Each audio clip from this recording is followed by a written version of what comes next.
With regard to food shortage, yes, we did talk about food shortages. And it's going to be real.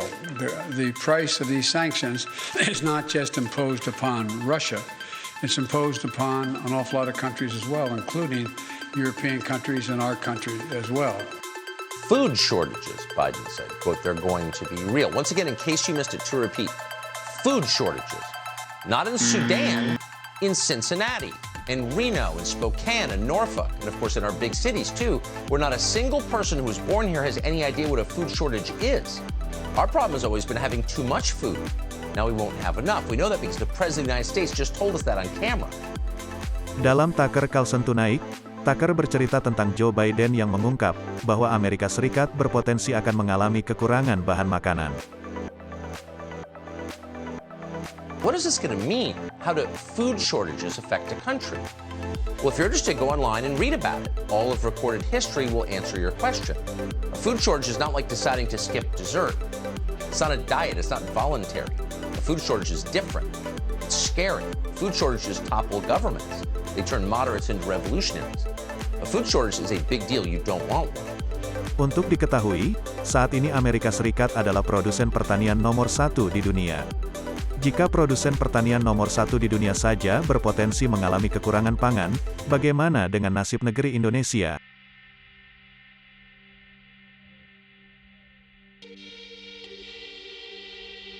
Rusia adalah produsen gandum nomor 1. Dan Ukraina adalah produsen gandum nomor 5 di dunia.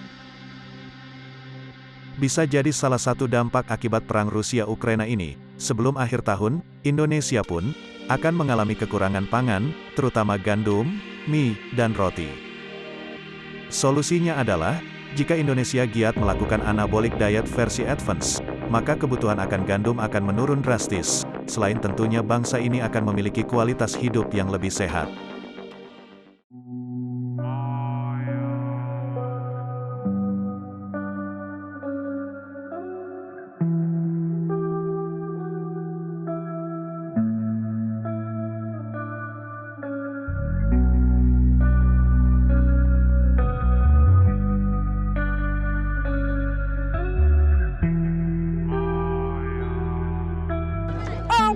Gacha waka, qorrax waka, abaar waka.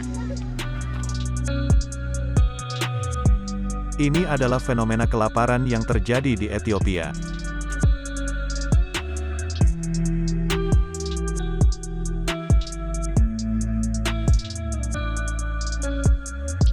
Bisa jadi ini adalah masa depan yang akan kita hadapi tahun-tahun berikutnya di berbagai belahan dunia.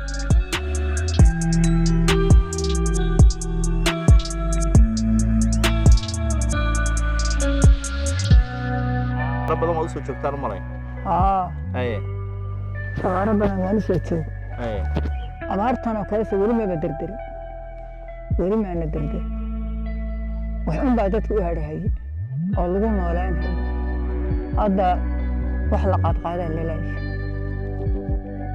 Kalian dapat previewnya hari ini dan sudah dimulai di Ethiopia.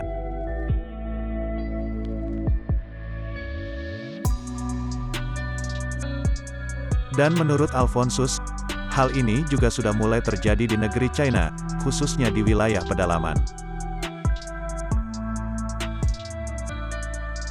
Qiu, 这做的包裹嘛，还做的养鱼，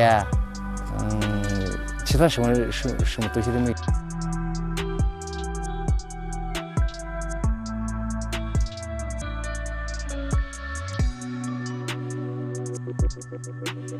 Pada dasarnya, negara-negara Afrika itu sejak ratusan tahun lalu, kemampuan kapasitas negerinya untuk menampung manusia sudah sangat rendah. Karena karakteristik tanah dan iklimnya yang sangat kering. Jadi, kalau kemudian negeri tersebut ada 60 juta jiwa, maka akan ada 10 juta jiwa yang kelaparan, dan hal ini menyebabkan mereka hanya memiliki pilihan berupa 1. Tidak memiliki anak. 2. Mati kelaparan. 3. Melakukan migrasi ke negara lain. Hal ini terjadi selama ribuan tahun dan sudah terjadi seleksi alam.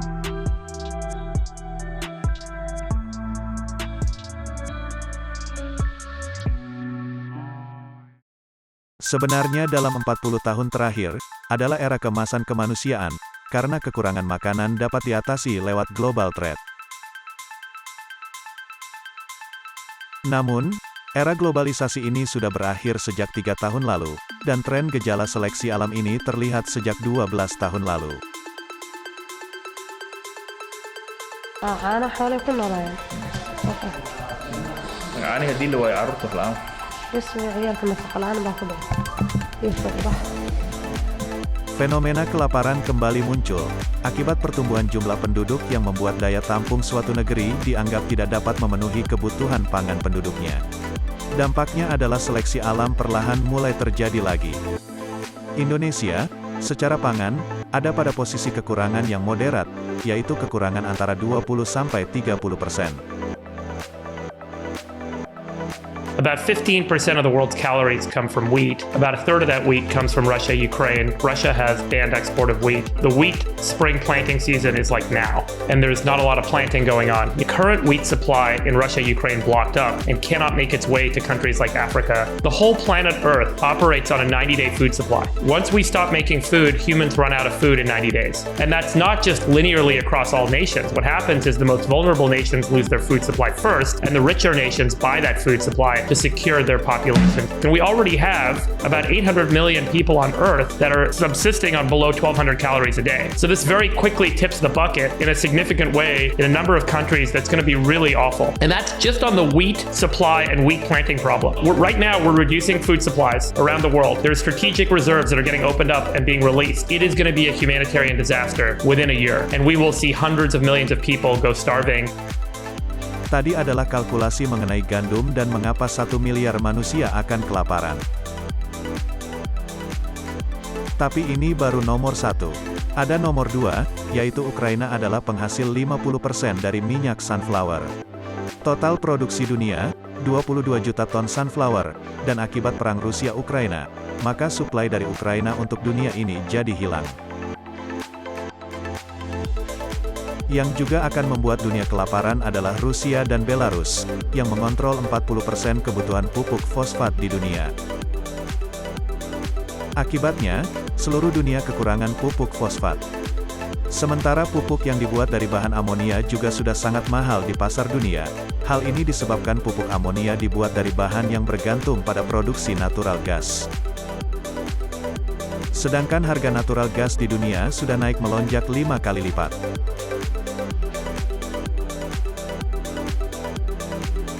Sebagai efek domino, akibatnya para petani di seluruh dunia akan mengurangi areal plantationnya. Karena harga pupuk yang begitu mahal, dan mereka juga pastinya jadi ragu, apakah bisa menjual seluruh produknya. Bagaimana bisa, menjual harga timun menjadi naik 3 kali lipat, tapi semua biji-bijian yang mereka tanam, naik harganya 2–4 kali lipat.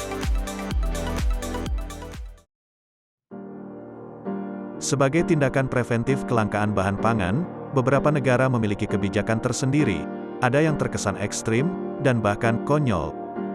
Tapi itu semua dilakukan agar negaranya tetap survive. Ini contoh dari food policy atau rationing system di Perang Dunia Kedua, terjadi pada negara Inggris, Jerman dan Amerika Serikat. Di mana makanan bergizi dan berkualitas, diprioritaskan untuk tentara yang ikut serta dalam perang. Sedangkan warga negara sipil, dibatasi jatahnya, dan hanya mengkonsumsi bahan makanan biasa.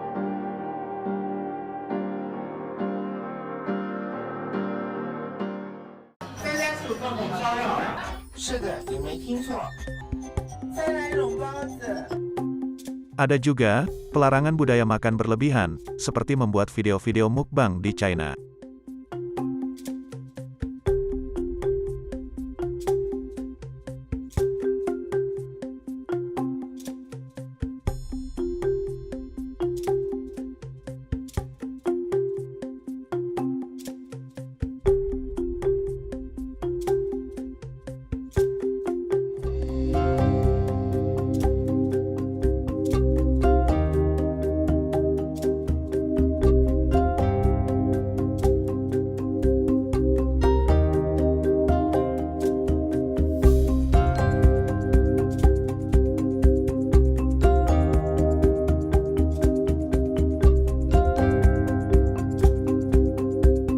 Selain itu, secara makro, pemerintah China juga membuat program kebijakan ketahanan pangan yang terintegrasi dengan kebijakan agrikultur, industri, dan perdagangan global, serta melibatkan peran teknologi di dalamnya.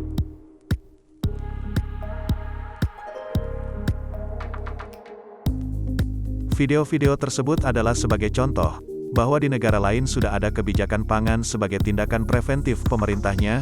Lalu bagaimana dengan di Indonesia? Jadi proposal Alfonsus untuk mengatasi bahaya kelaparan warga adalah, pemerintah wajib mengeluarkan food policy. 1. Himbauan warga untuk melakukan anabolic diet versi medium, yaitu makan 2 kali sehari, pagi dan malam, atau siang dan malam. Dengan aturan makan anabolic diet, yaitu 70% lemak, 25% protein, dan 5% karbo dalam bentuk sayur-sayuran sebanyak 7-10 cangkir. 2. Versi varian yaitu makan 2 kali sehari, terserah waktunya, dan terserah cara makannya. Melalui food policy dengan metode anabolic diet ini, diharapkan bangsa Indonesia pada khususnya, serta seluruh bangsa di dunia pada umumnya, dapat memecahkan masalah pangan ini ke depannya. Dan tetap survive dalam melewati proses seleksi alam yang tanpa disadari sedang terjadi.